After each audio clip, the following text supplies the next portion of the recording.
Welcome to the Global Connection, a Tel Aviv University podcast. Journey with us as we discover how TAU's academic community and friends are engaging with and helping to shape this ever-changing world.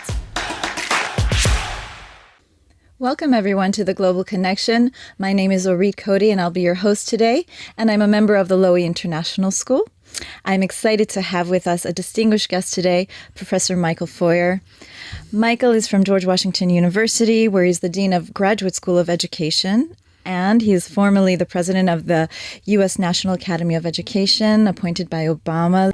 He's an expert on the relationship of education to democracy, equality, free speech, and more, and wearing many multiple hats. But in the time that we have today, I think we're going to be focusing mostly on the division that we're seeing across campuses globally these days, and as well as topics like anti-Israel protests and the challenges in general that post-secondary institutions are having these days and how we can overcome them. So I couldn't think of a better person to have with us to discuss these faceted topics. Welcome, Michael. Thank you very much. I could think of better people, but I'm very glad to be here. Thank you. Thank you for coming. Before we jump into these topics, I think that it makes most sense to just start with your recent book that was published in 2023. It's titled, Can Schools Save Democracy? Civic Education and the Common Good. Can you talk me through the inspiration behind this book and the main points? Well, yes, thank you. Gladly. The inspiration for the book was observing in the American context mostly, but also beyond the borders of the United States, a revival of interest in what we call civics education, which is good news. Mm-hmm. But the revival comes because of what many people were viewing as potentially bad news, which is political and social unrest and a certain kind of fear that basic principles of democracy were either being challenged, compromised, or making a lot of people worry about their sustainability. So I was looking at some of what had been going on, in particular in the U.S. And during the corona epidemic, in terms of the capacity of democratic societies to manage what was then fundamentally a public health crisis, which required lots of adjustments to the way certain things were organized and into the way in which people were encouraged or allowed to behave in the normal way. So one example is the mandate, the requirement for wearing masks, even when we returned to campus, that we wore masks in our classrooms. And for some people, this posed a kind of, shall we say, violation of their sense of individual liberty, whether they wanted to wear a mask or not. And that's just one example. Sure. And it occurred to me that as we are struggling through a crisis of individual behavior and its social consequences, that very theme might be more prominently included in the way we prepare young people for their future participation and leadership in democracy. So the book is essentially an argument for introducing at the level of teacher education principles of what I call political economy on issues of individual choice, social consequences, the way in which we make adjustments that look to some people as if it's a violation of their, shall we say, even constitutional rights as individuals for the sake of the common good, and to figure out ways in which to give more young people the knowledge and skill to understand why we have some of these debates as we do, because of their roots in the philosophy and in the economics of political action. So the idea of introducing this at the level of teacher education was because this was, in my view, one way to have more future high school teachers in particular equipped to take on some of these very complex matters. And the hope would be that it would contribute to a sustained, vibrant set of democratic principles that require that constant juggling of individual choice and social outcomes. Yeah. That's what basically the book is about, and the rest of it is good examples of, I think, ways in which we can do that. There's a little bit of there's a short chapter on what all of this talk about collective action really means theoretically and historically, and then some practical suggestions for ways in which teacher education curricula could be amended, supplemented, enriched with more of this kind of knowledge and skill. So that's what that was about. It's a very optimistic book because it assumes that we will be around long enough to actually introduce these principles into democratic education. I will say it's probably optimistic, and also that's from the little I know of you from hearing your lecture earlier on, you're quite an optimistic man. But if I might say, it's also quite ominous because it almost set the groundwork for what's happening today on campuses and bringing to surface all of the notions and relationships between education and democracy. Well, actually, it's interesting you mentioned that because I did not use in the book the example of free speech, protest, civil disobedience, but I could have as examples of where very cherished and sometimes colliding values are what make the sustainability of democracy a real interesting challenge. Now, if you go fast forward to the campus protests that we experienced, you will hear a lot of the debate about both the origins of those protests and, very importantly, the reactions to those protests that in a way fit into this model of balancing individual freedom and social outcomes. And in the case of my campus, for example, we had a number of our students exercising what they viewed as their right to speak freely, colliding with what was viewed as the collective effect on the whole campus, on the community, on other students who just wanted to take their exams and graduate on time. And this balancing of free speech, which I'm a big advocate of, with the idea that we might need to have some self-imposed rules and parameters for how to actually benefit from this magnificent concept of free speech. Absolutely, absolutely. And that brings me to one of my questions. So as you say, universities are at the forefront of being diverse and inclusive and are spaces for the common good. Would you say that right now these protests have stretched the limits and have made us rethink where do we need to put the limit? Or is it just a temporary kind of passing phase that, we'll get through?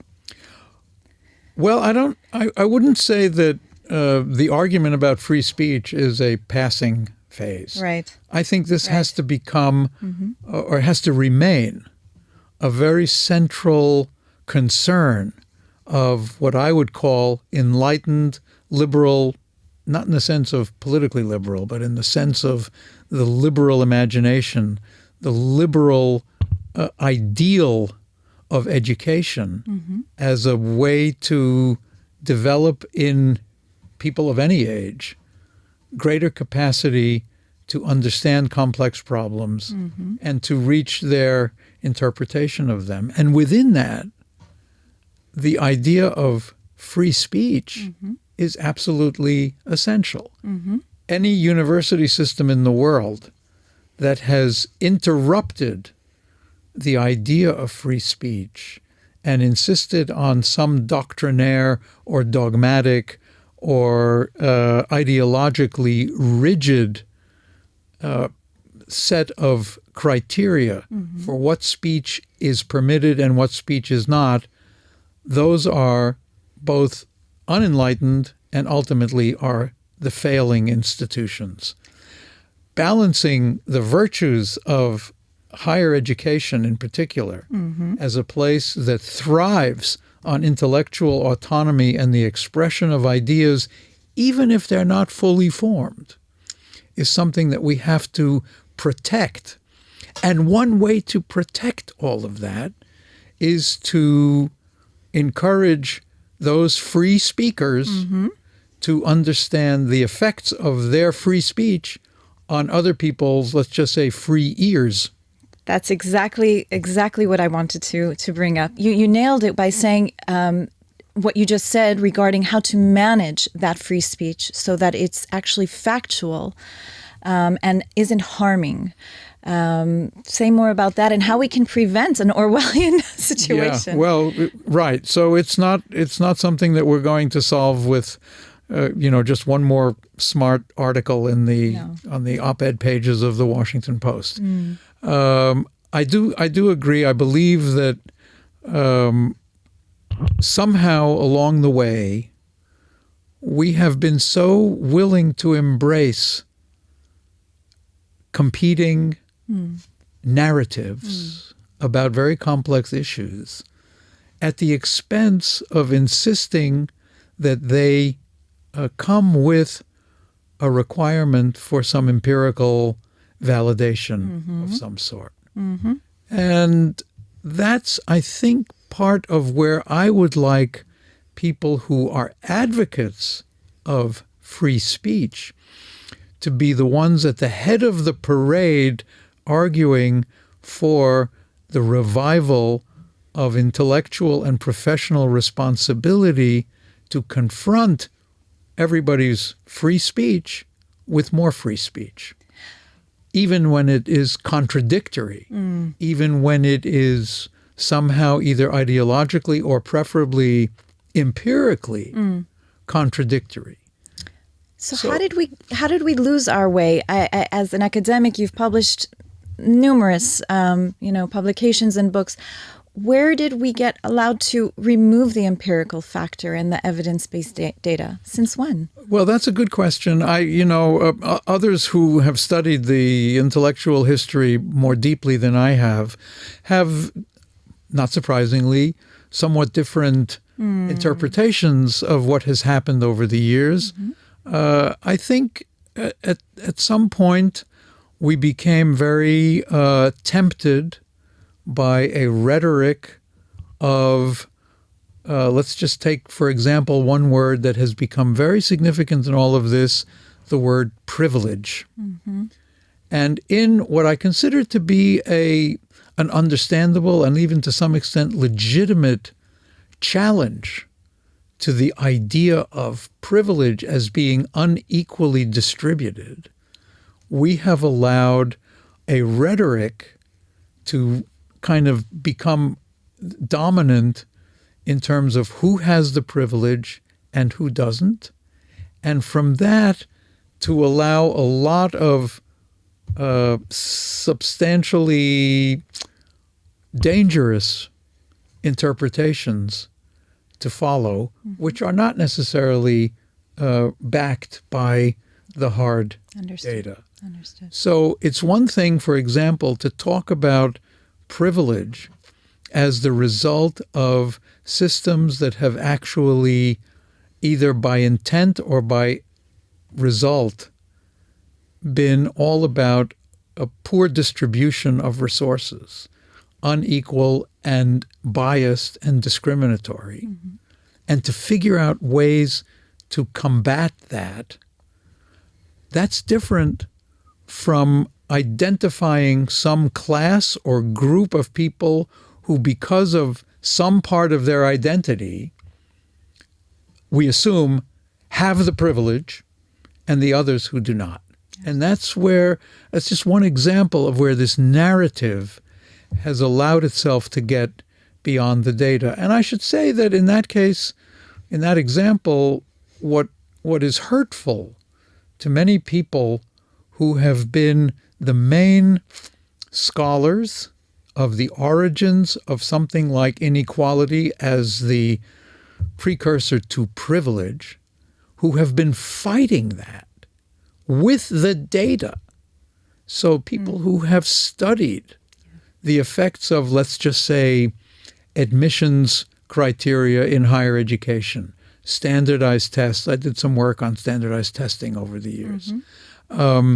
Whether those mechanisms, which may have been intended to correct inequality, actually ended up perpetuating inequality. That's an example of where an important question, for me at least, this business of the distribution of privilege, confronts evidentiary science. Very interesting. And my fear is that for some of the narratives that are dominant in much of the discourse today, the question of data, the question of evidence, the question of validation or refutation of hypotheses is off the table. It is essentially, in an extreme version, there is this view that all of these data are just socially constructed, and you get into a very circular kind of logic that if you challenge an argument about, let's just say, privilege, that is itself evidence of your privilege. I understand. It's very hard to get out of that kind of cycle of logic or illogic. So then, as you know, universities are at the middle of all of this. What would be a practical thing for them to start with? What is your Well, I would start just with some good news, which is I think that the majority of I don't myself have the statistical or empirical evidence to back this, but this is an impression based on 40 years of being in at this intersection of research and policy and all the rest. And from my own experience, even at George Washington University, I would say the majority of faculty have a deep understanding of this dilemma of narrative and evidence, number one. They are themselves experiencing situations in their own classrooms where they have to deal with this, and they are eager to restore the deserved reputation of the institution of higher learning in the U.S. and elsewhere as a place where good narratives are challenged by good data. That's extremely reassuring. It's reassuring, but it's been a problem for some of them because there are certain kinds of narratives that if they publicly challenge them, again, they may feel vulnerable to this critique that is proof of their own privilege. Understood. So not to overplay the privilege thing, but it turns out that that's actually not a bad way to focus a little bit from this abstract conversation about these narratives into something that really works. We've had situations where even well-intentioned faculty have mistakenly used certain kinds of metaphors or rhetoric in explaining a situation, which was then accused as being either biased or discriminatory or hurtful to some group of people, and where the attempt to even come to their defense as saying they didn't really mean it that way, and they may have stumbled in the rhetoric and in the communication, to then have that argument accused on the grounds of it just being more evidence of the exact problem. You see where I'm going? I do. So it's a complicated thing. And what can we be doing about it? My general approach to any problem that's this complicated is to try to start with small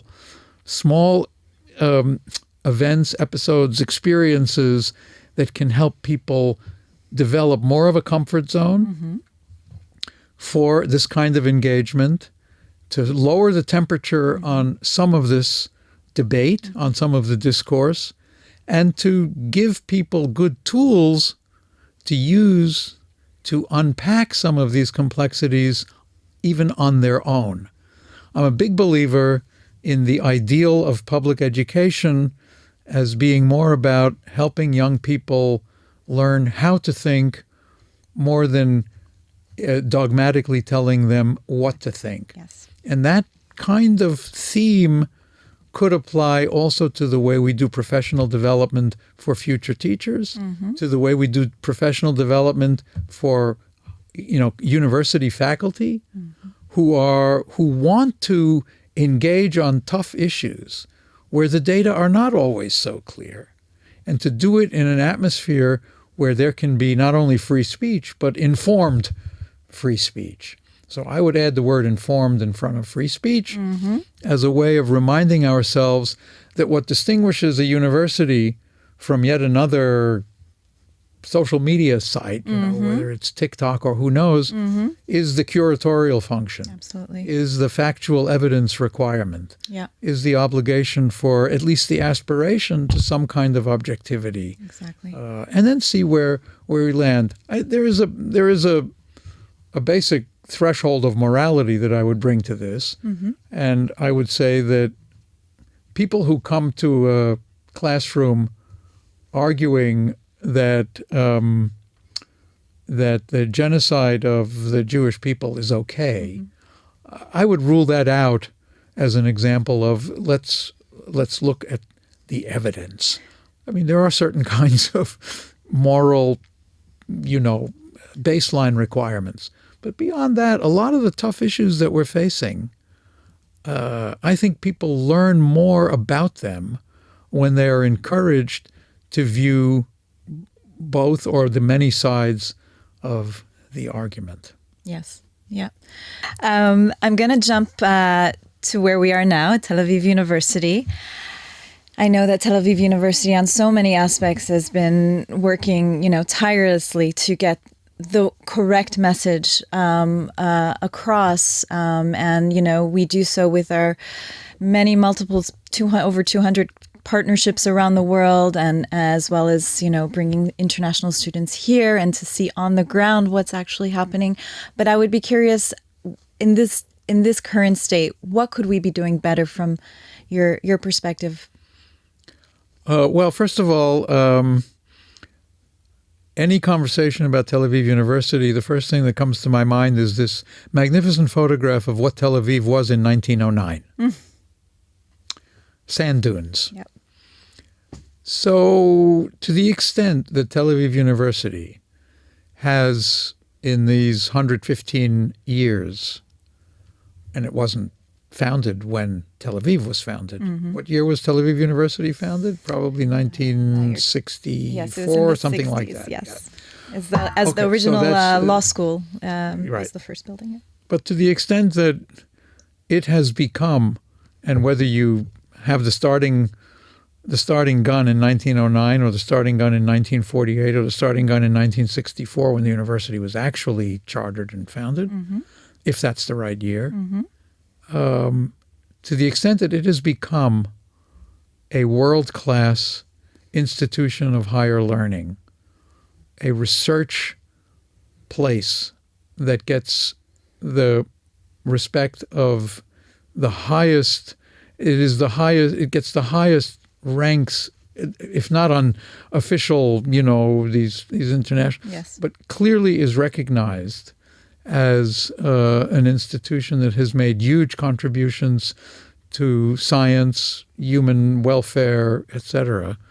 I would say, to coin a phrase, kol hakavod, and it's something to keep in mind that when you ask what could Tel Aviv University be doing more of now, that's a very generous question. I'm reminded that I'm not sure what percentage of your students went back into military service on October 8th. what percentage of them had family and friends who were killed either on October 7th, during October 8th, or in the war that followed. I would add to that to the extent that, sadly, if not tragically, many people in the global academic world were either silent or very garbled in their reactions, and that there has been a quite palpable sense of disengagement, if not betrayal and abandonment, by the very colleagues who used to proudly proclaim themselves as partners with the great Tel Aviv University. And here you could talk about any of the other 7 or 8 or 9 major universities in Israel, not to mention the colleges and the whole academic sector, which has been feeling this sense of, to some extent, somewhere between silent complicity, abandonment, and betrayal. So to ask, what could Tel Aviv University be doing more? I don't know. But I do know that many of my colleagues in the Western academic world could be doing a lot more. And, you know, in the U.S., when we started reviving we had what we call a great reawakening about racial justice in America after 2018, George Floyd.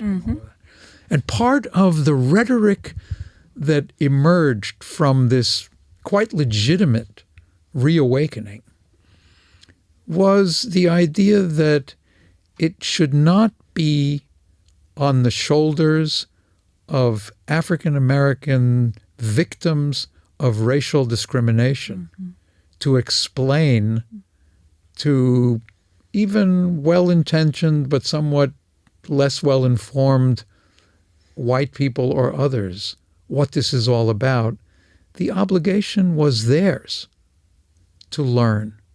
And then we can have a conversation about it. Very true. Similarly, for me, I would like to see more Western academics, and by the way, Jewish and not Jewish, take on more of the responsibility of really gathering the evidentiary data, historical awareness, digging in, learning about the conflict, about the history of Zionism, about the debates about Jewish peoplehood.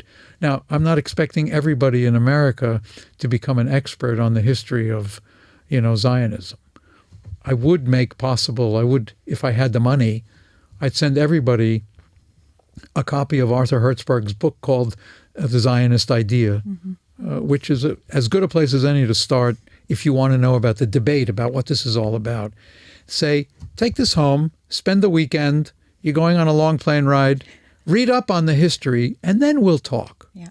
As opposed to this shifting of not only the blame, but the burden, the responsibility of quote-unquote hasbara, of all of the education that needs to take place on the people who are really the ones who are most vulnerable right now to overcoming the trauma of maybe the darkest day in at least recent Jewish memory.